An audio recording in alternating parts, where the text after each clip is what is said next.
आज का हमारा लेक्चर है एलिमेंट्री लीनियर अलजेब्रा पर। इसका हमारे पास फर्स्ट चैप्टर है system of linear equations and matrices. इसकी एक्सरसाइज है 1.1। उसमें हमें क्वेश्चन नंबर फर्स्ट गिवन है determine whether the equation is linear in x1 x2 and x3। हमने बताना है कि जो हमें क्वेश्चन में गिवन इक्वेशन है वो लीनियर है या नहीं।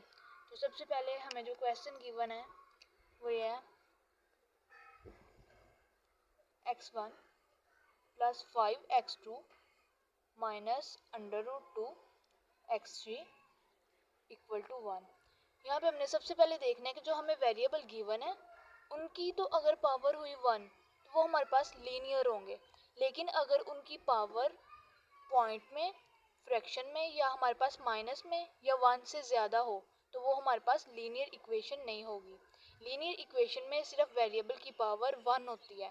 तो यहाँ पे देखें x1 हमारे पास 1 वेरिएबल है, उसकी पावर 1 है, x2 की पावर भी 1 है और x3 की पावर भी 1 है, यानी इसमें हमारे पास सबकी पावर 1 है। तो यानी it is a linear equation. तो ये हमारे पास लीनियर इक्वेशन होगी। इसी तरह तमाम क्वेश्चंस जिसमें हमें बोला जाएगा कि आपने लीनियर इक्वेशन बतानी है ये है या नहीं, तो हम वहाँ पे वेरिएबल की पावर चेक करेंगे। अगर पावर 1 हुई तो वो हमारे पास लीनियर इक्वेशन होगी। इस तरह हम एक और इक्वेशन ले लेते हैं x1 equal to -7 x2 plus 3x3। तो इसमें भी अगर देखा जाए तो तीनों वेरिएबल्स की पावर 1 है, तो ये भी हमारे पास होगी linear equation.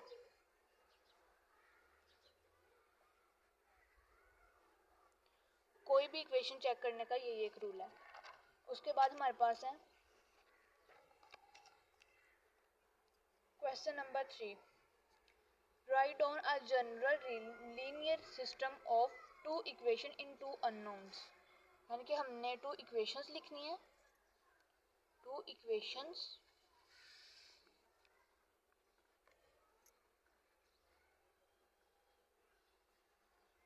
In two unknowns. यानी कि हमने टू इक्वेशंस लिखनी है, उसमें टू वेरिएबल यूज हो, यानी कि a11 x1 plus a12 x2 equal to b1, a21 x1 plus a22 x2। देखिए यहाँ पे हमारे पास a11 है, यानी कि a11 फर्स्ट वाली इक्वेशन और x1 first variable, a12 first equation और सेकंड वेरिएबल x2। इस तरह a21 second equation first variable और a22 second equation second variable.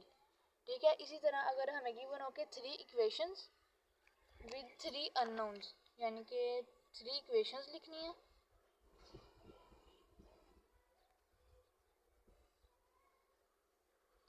with the 3 unknowns।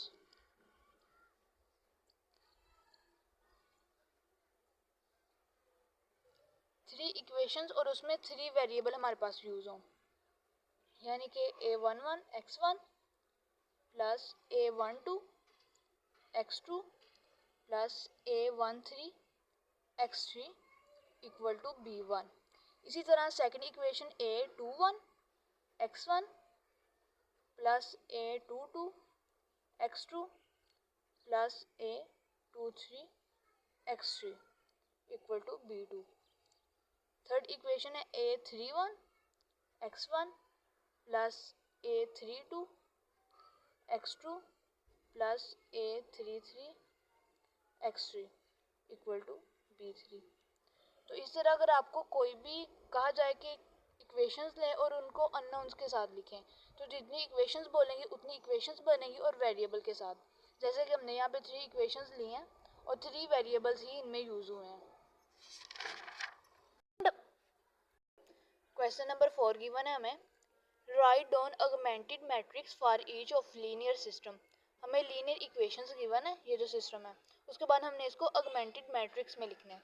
तो ऑगमेंटेड मैट्रिक्स में जब हम लिखेंगे तो वेरिएबल के साथ जो हमारे पास कांस्टेंट है उसे a11 a12 और जो इक्वल के साथ ये वाला हमें कांस्टेंट दिया गया है b1, ये लिखेंगे साथ। तो a21, a22, b2। एक अगर आपको इक्वेशंस गिवन हो और उसका आपने ऑगमेंटेड मैट्रिक्स बनाना हो तो इक्वल के इस साइड पे जो भी आपको कांस्टेंट दिए जाएंगे वो भी आप लिख देंगे, तो इसे ऑगमेंटेड मैट्रिक्स कहते हैं। इसी तरह हमारे पास बी पार्ट में एक लीनियर सिस्टम गिवन है, तो उसमें हमारे पास a11, a12, a13 ये आ जाएगा, साथ में हमारे पास b1 आ जाएगा, a21, a22, a23 और b2। इस तरह a31, a32, a33 और b3। तो ये हमारे पास ऑगमेंटेड मैट्रिक्स आ जाएगा। इसी तरह आपको कोई भी लीनियर सिस्टम गिवन होगा तो आप इसी तरह उसके ऑगमेंटेड मैट्रिक्स बना सकते हैं। क्वेश्चन नंबर 5 गिवन है हमें linear system for each of augmented matrix. हमें ऑगमेंटेड मैट्रिक्स गिवन है, हमने उनको लीनियर सिस्टम में लिखना है। तो देखें, अब हमारे पास 2 गिवन है, फर्स्ट पे 2, तो ये हमारे पास हो जाएगा 2x1, तो यहाँ पे 0 है यानी x2 की जगह हमने लिख देना है 0, यानी वहाँ पे कुछ भी नहीं आएगा। इसी तरह हमारे पास बाकी आ जाएगा इक्वल टू 0। इस तरह हमारे पास सेकंड पे है 3x1 minus 4x2 equal to 0 यानी x1 हमारे पास 0 है और हमारे पास x2 1 है, तो यहाँ पे सिर्फ x2 इक्वल टू 0।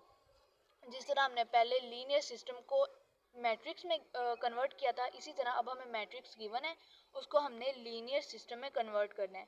तो हमारे पास ये जो नंबर मैट्रिक्स में गिवन होंगे वो कांस्टेंट के वेरिएबल के साथ वाले कांस्टेंट होंगे। तो इस तरह हमारे पास क्वेश्चन नंबर 5 का बी पार्ट गिवन है। हमें सबसे पहले दिया गया 3, तो ये हमारे पास हो जाएगा 3x1, x2 की जगह 0 है यानी x2 हमारे पास नहीं है, तो हम आ जाएंगे -2x3 पे, तो इक्वल टू 5। इसी तरह 7x1 plus x2 plus 4x3 equal to -3 हो जाएगा। इसी तरह x1 0 है, -2x2 plus x3 equal to 7 हो जाएगा। हमारे पास क्वेश्चन नंबर 6 गिवन है, उसमें भी हमें एक मैट्रिक्स दिया गया, उसको हमने लीनियर सिस्टम में कन्वर्ट करना है। तो x1 हमारे पास 0 है और हम आ जाएंगे 3x2 minus x3 minus x4 equal to -1। इसी तरह 5x1 प्लस 2x2 उसके बाद माइनस 3x4 इक्वल टू -6। इस तरह हमारे पास पार्ट नंबर बी है, उसमें हो जाएगा 3x1 0 और plus x3 minus 4x4 equal to 3, minus 4x1 plus 4x3 plus x4 equal to -3। इस तरह हमारे पास थर्ड पे है -x1 प्लस 3x2 और -2x4 इक्वल टू -9। बाकी यहाँ पे तीनों की जगह 0 0 और हमारे पास यहाँ पे सिर्फ आ जाएगा -x4 इक्वल टू 2।